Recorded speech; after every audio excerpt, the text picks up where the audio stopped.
Good morning.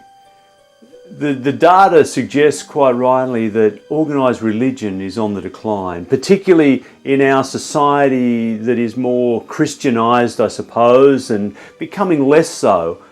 That Christian religion, Christian faith is on the decline, that organised religion is less of interest or connecting with people than it once did. And I guess that's for many reasons.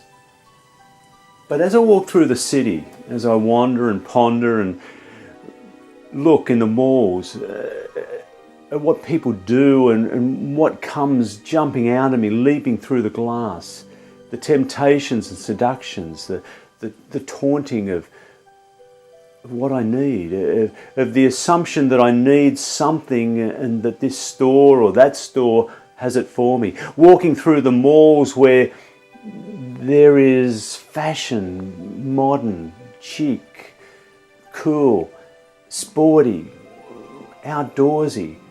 There's a fashion for every identity, for every persona, for every image that I want to employ and portray to the world.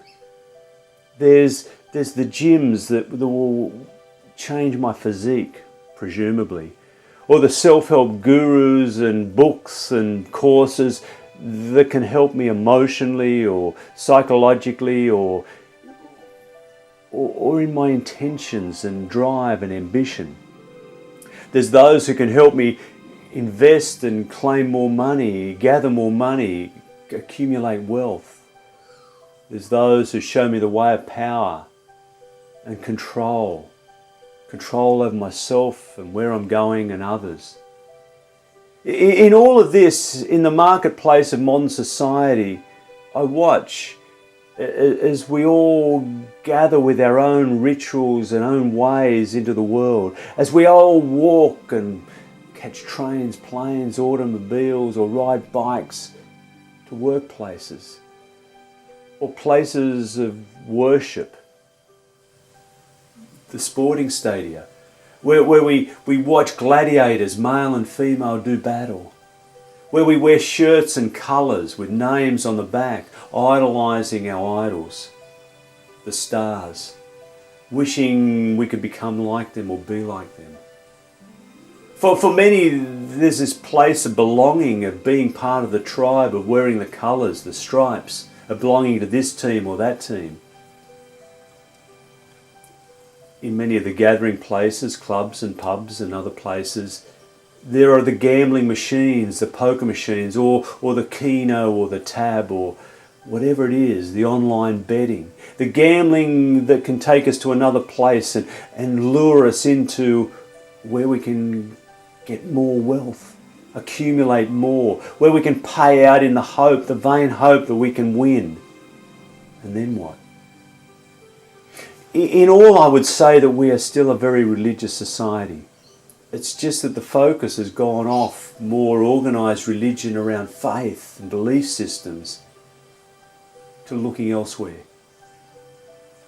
And as I listen and look through social media, through the media commentary, through listening to people, I'm aware more and more that people are seeking a place to belong, an identity, a way to fit in, to be someone, to identify who I am, to understand. I'll understand myself if I achieve this or get success there or gather more and more wealth and become happier or famous or have power and control.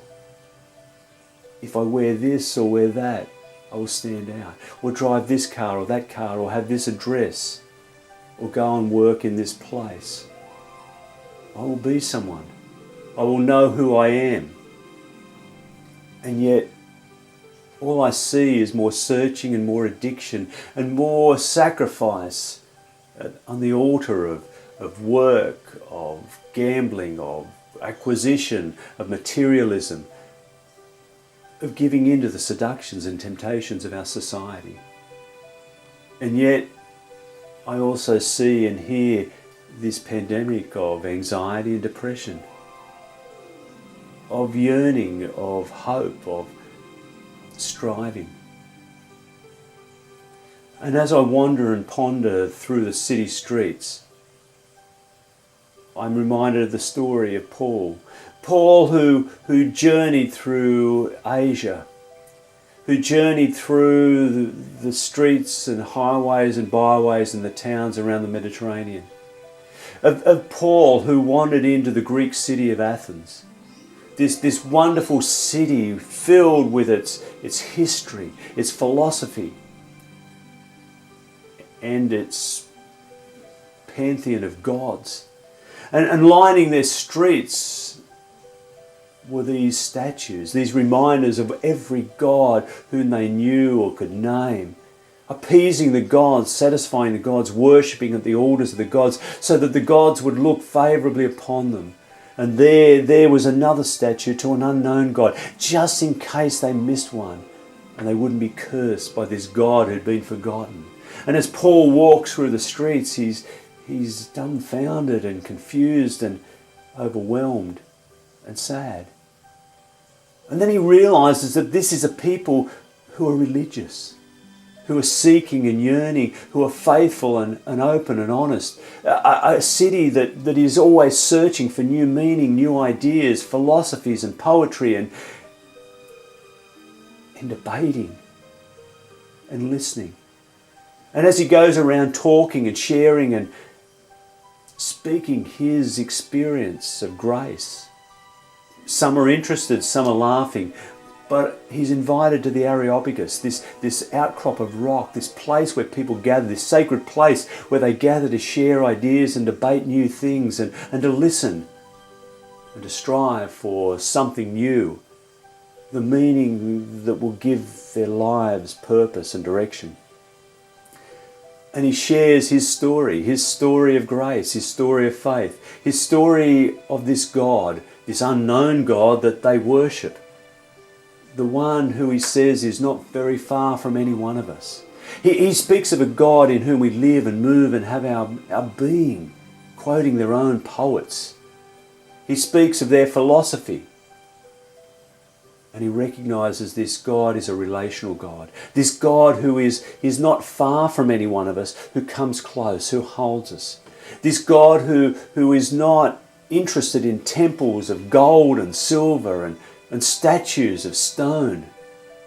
Who's not interested in pomp and ceremony and circus parades. Who's not interested in the sacrifice of people's lives. This God who's not one about cursing and judgment, and maybe that's where much religion has lost its way. This transactional God that's often proclaimed, this God who wants you to do this or that in order to receive something back, a life in heaven beyond, whatever that might look like. This is no transactional God. This is no God who is distant, removed, but one who is connected, relational.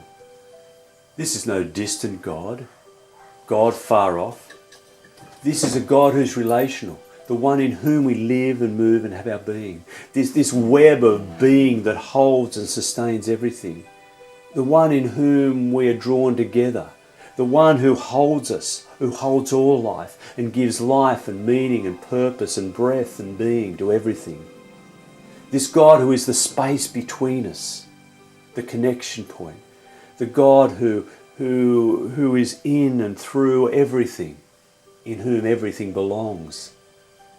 This God who is spirit, who is the air we breathe and the water we drink, who is in the atoms and the molecules of each drop of water that flows through that creek this morning down by Toongabbie Creek. The molecules that have been in rivers and streams and oceans and sky and earth. Or the stardust that is in my body that has been from time immemorial. God is. And God holds all things. And God is love. And in this God we belong and we have identity. We don't have to prove ourselves. We don't have to dress up. In fact, it is the deep inner essence of who I am that is known and loved by this God. This God who knows me and loves me for who I am and who I can be and become. and invites me into a community that is inclusive and engaging and loving, in which I can contribute and receive, giving and receiving, and find life. And that's the experience of Paul. Paul who was drawn into this place of life, who found forgiveness and grace and freedom. Freedom from laws that bound and restrictions. Freedom from the striving and the struggling and the ambition and the drive to become, to do, to earn your way. This God who demanded nothing but that we be who we are and that we love. That we live into this love, that we receive this love and share it around. This is the God that Paul speaks of. And I think as I wander through our streets and cities, and I look and I listen, is this not the yearning of our souls? Is this not what we are deeply, deeply drawn to? This God doesn't really have a name. It's revealed, this God in the Christ, in Jesus, but is revealed in love, in the face of the poor and the loving and the gracious and those who care. Who's revealed in kindness. Who's revealed in the dogs and the cats and the birds and the animals and the trees and the plants and the rivers and the lakes and the streams and the beaches and the oceans, and revealed in everything. This is the God in whom we live and move and have our being. The God of life. Amen.